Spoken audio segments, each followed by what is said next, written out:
Kula urung ketemu karo babe. Babe sapa? Bapak sing mijekke kula.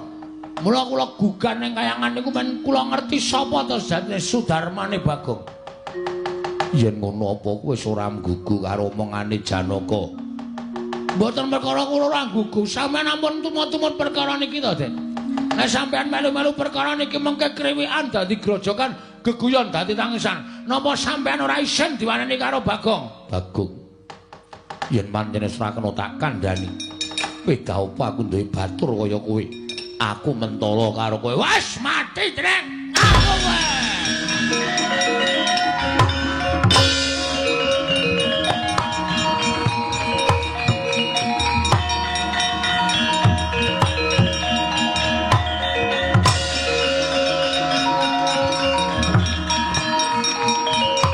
Udus. Iki pemaine bal-balan. Main bal-balan dasmu. Apa-apa ditendang, apa-apa ditendang. Kena kandhani ora kowe? Hah? Kena kandhani ora? Kula gelem dikandhani nek wonten Bathara Guru ngendikake bapakku iki omahe kene isih urip apa wis mati. Nek ora ana sing ngandhake kula ngamuk sak ngamuk-ngamuke. Ora nyawang Pandhawa, ora nyawang sapa-sapa. Tak amuk kabeh. Wah.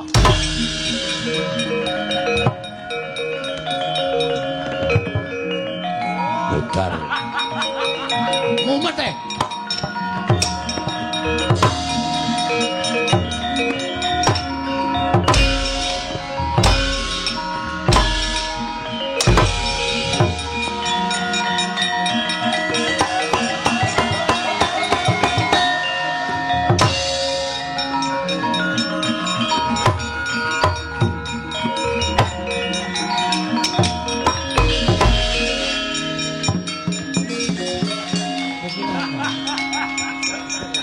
Gamane wis mandeg barang kok isih begijigan. Prabu Kresna. Iya, dasar para nyata. Ora Bagong mbok kowe iki eling. Kula ora redeng lali kok. Lho, nek ora lali mestine kowe ngerti tata krama. Kula ngertos. Nek sebabe apa kowe ditingkal aku sing kaya ngono? Wong ki nek kekarepane ora kasembadan tingkal lakune sak karepe dhewe. Lho, Werku Dara Janaka nganti mundur gila karo kowe. Gila wae. Kula perange ngawur. Sak karepku nendangi sak penake dhewe. Tak dilati pupune. Sapa Werkudara gila merinding kabeh wae. Janaka candak tangane jempole tak cokot. Us. Perangmu ngawur. Ya men, sing penting menang. Lah saiki enenge aku apa kowe arep mungsu aku? Lho. Kresna sinayang manggelung mintonaken. Mintonaken Dewi Kramanira. Ora guyu, aku ora guyu. Lah sapa sing ora guyu weruh kelakuanmu kaya ngono kuwi lho. Kowe iki nganggo training ora krasa nggon lakang suwek bareng. Mula kok tak nggo mlayu kok sorane tuk-tuk-tuk-tuk-tuk. Ben, arep suwek kabeh mbok ben. Ora lega senengane ku nek nganti ora ketemu karo bapakku. Wani karo aku. Sing tak wedeni apamu? Wani tenan. Wani tenan. Mati dereng aku ya.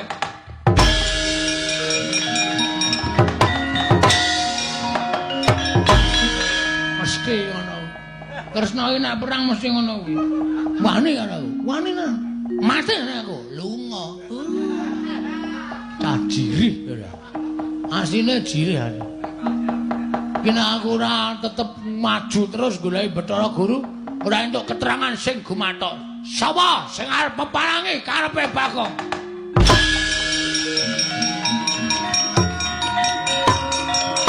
Woi.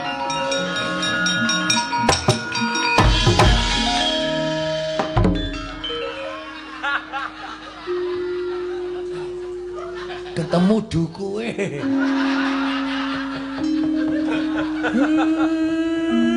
Kowe ngopo? Men. Aku tak takon kowe men. Ora duwe anakmu to? Anakku ragil. bohong. Kamu tukang bohong. Ngapusi kowe. Kowe wong tuwa ning lambene elek kok. Ngapusi aku du anakmu. Petruk gareng kaya du anakmu, kaya anak angkat. Aku ya anak angkat. Lah, terus kowe ngopo kok ngamuk nang kayangan? Goleki bapak. Bapakku sing sak tenane. Bapakmu ki asline tukang becak. Ditinggal ning kidul stasiun Tugu. Terus tak temu. Wah, tapok ngiwonengen lho, men. Wong tuwa ora tatanan kowe. Hah? Pokoke aku kudu goleki bapakku. Lah ora ketemu karo bapakku, Bathara Guru ora wangun dadi nalendraning para dewa. Kowe wani karo aku. Sing tak wedani apamu? Buenke sumo iki, Mbak. Lemu mungsuh, lemu iki. Sepatane modar. Sepatane ngrekoso uripmu. Ora satara sepatane aku ket biyen wis ngrekoso uripe. Aku wis ketula-tula. Ayo, tak duduke apa ora? Ora tak duduke tak amuk tenan. Asli aku ora goro. Ora duduke titenono. Aku sing ora nrimake. Gong, kowe iki bocah kok arep wani karo wis ora iya. Pokoke luwih. Mati tenan kowe. Wen.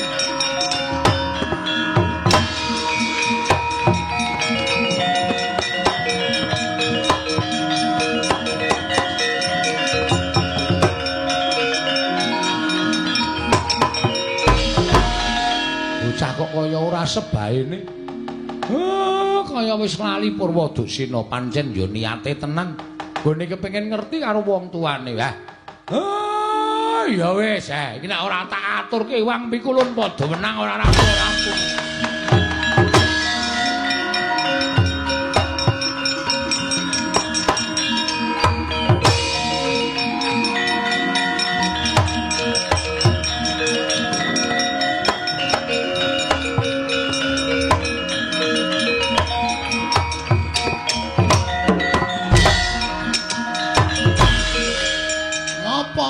Wedi karo aku kok ngejak cah cilik.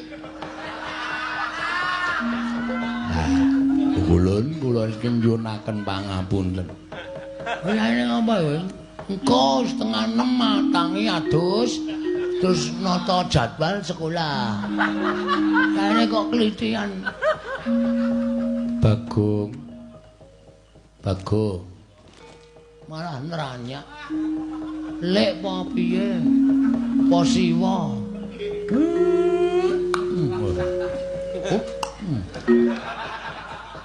Kowe ngerti iki sapa iki? Sapa ya? Bukulun Sang Hyang Menang. Hah? Bukulun Sang Hyang Menang. Aduh, Bukulun. Kula nyuwun pangapunten Bukulun.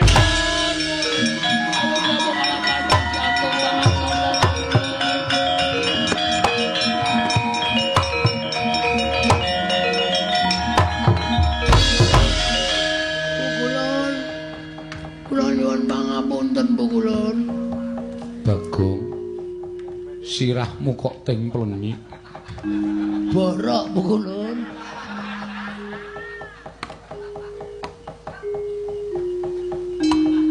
Oh, dilapke cangkem Bukulun. Iya. Apa to kang dadi gegayuhanmu Panakawan? Kula kepengin ngerti wong tua kula Bukulun. Bathara Guru Manikmaya wis sak jarwa kelawan jeneng kita. Nanging kula mboten pitados. Mila kula kepengin sanget astunipun pinanggihan paduka Pukulun. Supados Pukulun paring palidamar dhateng kula Pukulun. Bapak kula jadipun sinten Pukulun? Bapak angkat kita kuwi Semar. Nggih kula percaya. Ngene, ulun critani. Pripun Pukulun? Sawijining dina ora mundura nggon kita tenguk. Nggih Pukulun. Abab kita ambune ora.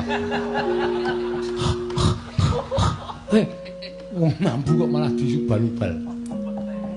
Nalika Semar mudhun ana ing jagat, Semar durung darbi ruwang.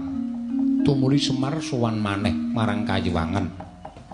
Nalika semono pancen ingkang nampa dudu kok Manikmaya, nanging wong atuwaning Semar ya kuwi eyang kita.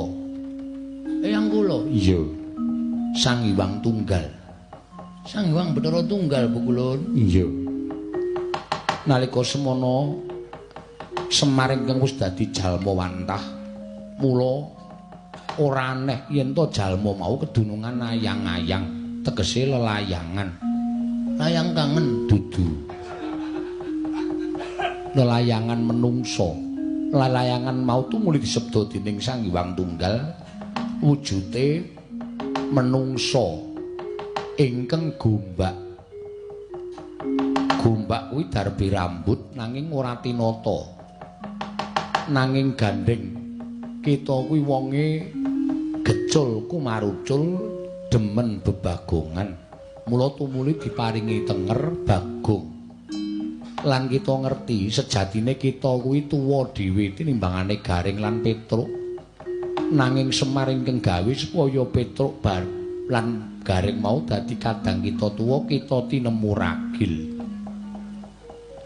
Berarti napa? Berarti kuwi apa?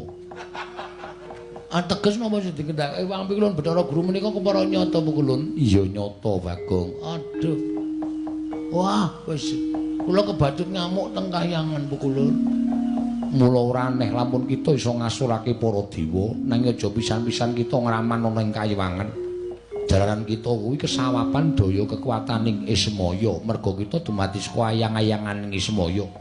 Mula kekuatan kita kuwi sak traju, sak bobot kelawan Sang Hyang Ismaya.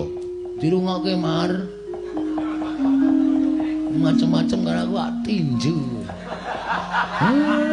Gedhe ndase. Dikandhani nek digdaya kaya aku. Mekaten Bu Kulun? Iya, Semar, dalem Manikmaya timbalana tindak mrene. Sartane kabeh para Pandhawa nggih ngestaken dawuh Bu Kulun.